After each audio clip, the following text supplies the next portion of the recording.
बहुत बहुत धन्यवाद। मंच का कुशल संचालन कर रहे हमारे बाबा जी, सम्मानित मंच, यहाँ पर दूर दूर से चलकर आई हमारी माताएं, हमारे पिता तुल्य बुजुर्ग, हमारे नौजवान साथी और यहाँ पर जितने भी लोग किसी भी रूप में सेवा दे रहे हैं, मैं सभी का हार्दिक वंदन करता हूँ, अभिनंदन करता हूँ। आप सभी को बहुत बहुत धन्यवाद देता हूँ। साथियों, जैसे कि सभी लोग जितने भी वक्ता आते हैं वो अपनी अपनी बात रखते हैं और कहीं न कहीं देश के किसानों को, मजदूरों को जगाने का काम कर रहे हैं। आप अभी यहाँ पर देख लीजिए, फ्रूटी का पैकेट बांटा जा रहा है, उस पर एक रेट लिखा हुआ है। अगर उस पर 5 रुपए का रेट लिखा हुआ है तो उसको 5 रुपए से नीचे किसी माइक की लाल में हिम्मत नहीं है कि किसी दुकानदार से वो 5 रुपए से नीचे खरीद ले।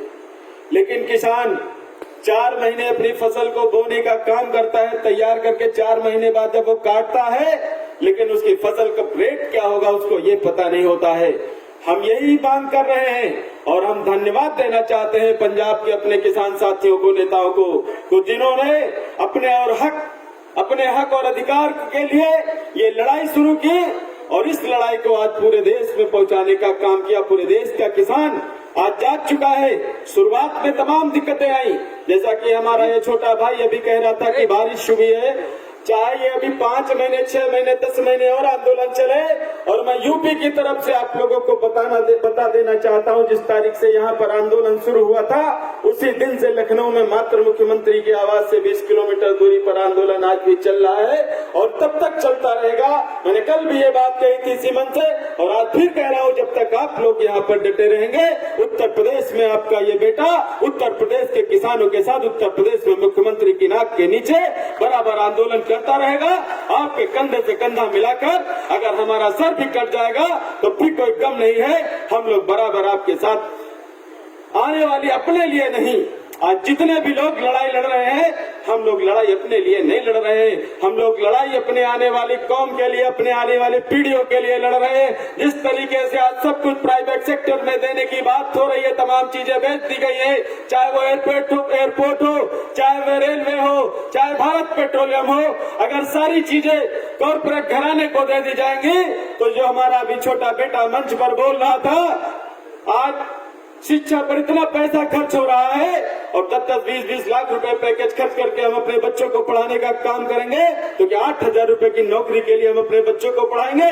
खेती के साथ साथ हमें नौजवानों का भविष्य भी संवारने की बात करनी चाहिए और हम इसके लिए भी लगातार आवाज उठाते रहेंगे, क्योंकि कोई भी बाप अपने बच्चों को 10 लाख रुपए, उसकी शिक्षा में 20 लाख रुपए, 50 लाख रुपए लगाने के बाद 8,000 रुपए की सिक्योरिटी गार्ड की नौकरी नहीं करवाएगा। हमें इस पे भी लड़ाई लड़नी पड़ेगी।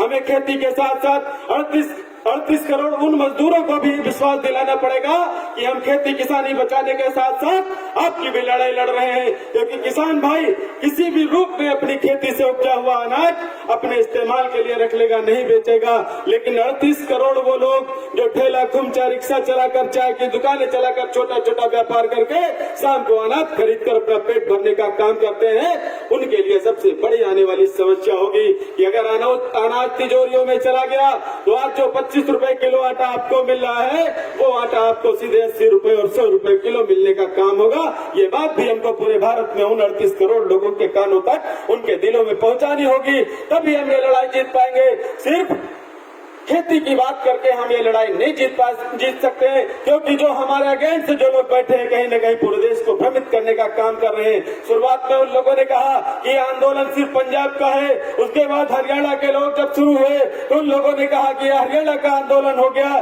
फिर पश्चिम यूपी से कुछ लोग निकले तो उन्होंने कहा पश्चिम यूपी के कुछ लोग हैं, लेकिन आज उनके पास उनका मुंह बंद हो गया, क्योंकि आपका आंदोलन और ये पंजाब के भाइयों को मैं बहुत बहुत धन्यवाद देना चाहता हूँ कि यहाँ से लगा हुई आपकी जो चिंगारी थी वो आज पूरे भारत के कोने कोने में पहुंच गई है। चाहे हम तो काम कर रहे हैं, जब तमाम जगह जाते रहते हैं, जम्मू में भी आपकी लड़ाई शुरू हो गई, पश्चिम बंगाल में भी आपकी लड़ाई शुरू हो गई, बिहार अभी कमजोर पड़ रहा है, लेकिन हमको विश्वास है अगर हम लोग इसी तरीके से डटे रहे तो बिहार से भी हमारे किसान साथी आप लोगों के साथ कंधे से कंधा मिलाकर खड़े रहेंगे। इसलिए चाहते हो, जिस तरीके से कहा जाता है कि तमाम तरीके से आतंकवादी, खालिस्तानी, ये सब क्या क्या बताया गया, पिज्जा खा रहे, बर्गर खा रहे। अरे तुम उस कौम से खाने और खाने की बात कर रहे हो जिस कौम को खाने से ज्यादा खिलाने में मजा आता है, जो कौम खुद अपना पेट भूखा रखकर आने वाले मेहमान को खिलाने में उसको आनंद प्राप्त होता है, उस कौम से आप खाने, पिज्जा खाने, बर्गर खाने की बात कर रहे हो। आज पूरी दुनिया में कहीं पर भी जब मुसीबत का समय आता है तो देश के उन सिखों, उन गुरु के लालों ने जगह जगह अपना लंगर लगाकर देश के उन तमाम मुसीबत में लोगों का पेट भरने का काम किया था। चाहे वो बिहार से ले लीजिए, चाहे लॉकडाउन में देख लीजिए, अता तरीके से किसी को कोई दिक्कत नहीं होने दी। वही सरकार ने 20 लाख करोड़ रुपए का पैकेज घोषित किया, लेकिन उस पैकेज का कहां चला गया वो पैकेज, किसी के काम नहीं आया। आज खेती किसानी की बात वो लोग कर रहे हैं, काले कानून को समझाने का वो लोग प्रयास कर रहे हैं किसानों को, जिनको खेती किसानी से किसी तरीके का कोई मतलब नहीं है, जिनको ये नहीं पता है कि गेहूं का बीज किस तरीके से बोया जाता है और किस जमीन में कौन सी फसल बोई जाती है। वो आज केंद्र में बैठे सरकार में मंत्री और चापलूस नेता अपनी कुर्सी बचाने के लिए यहाँ पर किसानों को बरगलाने का भी काम कर रहे हैं। और जिस तरीके से हरियाणा ने शुरुआत करी, पंजाब ने शुरुआत करी कि जो नेता आज केंद्र में हो चाहे प्रदेश की सरकार में शामिल है, अगर किसानों की बात नहीं कर रहा है तो उसको जूतों से मारकर उसको भगाने का काम किसान करेगा। यूपी में, हरियाणा में शुरुआत हो गई है और यूपी से भी भगाने का काम किया जा रहा है। जिस तरीके से आप लड़ाई लड़ेंगे, हम लोग आपके पीछे पूरा उत्तर प्रदेश, दिल्ली के लिए एकटक नजरों से देख रहा है। आप जिस तरीके से भी लड़ाई छेड़ने का काम करेंगे, हम लोग लगातार आपके साथ कंधे से कंधा मिलाकर आपकी लड़ाई लड़ते रहेंगे, आपके साथ बराबर चलते रहेंगे। इसलिए खेती किसानी के साथ साथ हमें सबको एकजुट होकर नौजवानों की भी बात करनी है, खेती किसानी के साथ साथ हमें महिलाओं की भी बात करनी है, सबकी बात करके सबको एकजुट करके, और ये आंदोलन होते में न रहे। जो भी लोग ये बरगलाने का काम कर रहे हैं कि वहाँ कुछ लोग हैं, कुछ लोग नहीं। मैं तो आज 5वां चौथा दिन हो गया हमें जगह, अभी भी कम से कम 10 लाख लोग यहाँ दिल्ली बॉर्डरों पर पड़े हैं, सैकड़ों लाखों की संख्या में यहाँ पर ट्रैक्टर ट्रालियां खड़ी है। उन लोगों को शायद दिखाई नहीं देता, आंखों पर पट्टी बंधी हुई है। 10 किलो 15 किलोमीटर दूर चलकर आइए, सांसें उखड़ जाएंगे और गिनती गिन लीजिए। केंद्र में बैठे लोग, प्रदेश में बैठे लोग, आप लोगों की सांस उखड़ जाएगी, लेकिन आप इन टेंटों की और ट्रैक्टर ट्रालियों की गिनती नहीं गिन पाएंगे। एक बात और बाबूजी कहना चाहता हूँ, एक मिनट तो मैं लूंगा।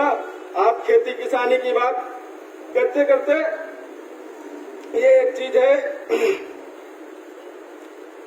एक कानून बहुत पहले से सरकारों में चल रहा है कि जिस तरीके से हम लोग मांग कर रहे हैं एमएसपी की, एमएसपी में भी बहुत बड़ा किसान का फायदा नहीं होने वाला है। अगर C2 प्लस दे दिया जाए तो हमको लगता है गेहूं का भाव जो है वो 27.5 रुपए, जैसा कि हमको अनुमान है शायद 27.5 रुपए हो जाएगा। लेकिन अगर 27.5 रुपए में भी गेहूं बिकेगा तो जिस तरीके से खेती किसानी में पैसा खर्चा होता है, और अगर आप अपने परिवार का मेहनताना जोड़ दीजिए तो वो गेहूं 27.5 रुपए में भी सस्ता पड़ेगा।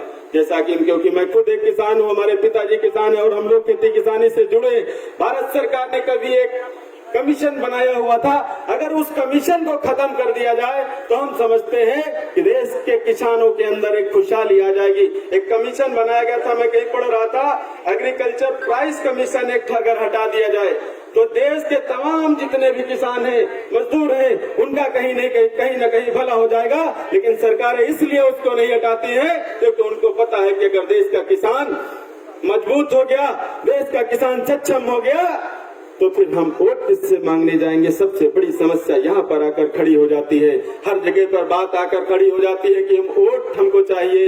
वोट लेने के बाद वो आपको भूल जाते हैं। लेकिन अब आज से इस मन से आप लोग ये सोच कर जाइए कि जैसे 4 महीने आपने बिताए हैं, गेहूं की फसल कटने वाली है और नई फसल बोने का भी समय आएगा। लेकिन आपके घर में अगर 5 लोग हैं तो 2 लोग यहाँ रहना चाहिए, 3 लोग गांव में रहना चाहिए, 2 ट्रैक्टर है तो 1 ट्रैक्टर यहाँ खड़ा रहना चाहिए। और अगर आसपास के ट्रैक्टर यहाँ आ गए तो गांव में 4 जो ट्रैक्टर बचे उनसे जो लोग यहाँ हैं उनकी खेती किसानी बोने बोआने की काम करना पड़ेगा, उनकी किसानी जो गेहूं है कटवाने की बात करनी पड़ेगी।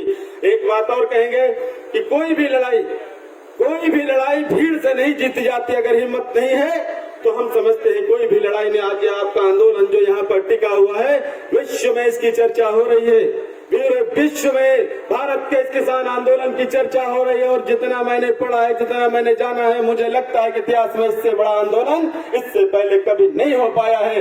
क्योंकि बात भीड़ की है तो मैं एक बात कहना चाहता हूँ कि एक हमने पढ़ा था जिक्र बैटल ऑफ चमकौर का कि जहांगीर का सेनापति जहीर खान जो है 10 लाख की सेना लेकर गुरुजी के साथ गुरुजी के पीछे पड़ा था, उनको ढूंढ रहा था कि इनको खत्म करना है, इनको नेस्तनाबूद करना है।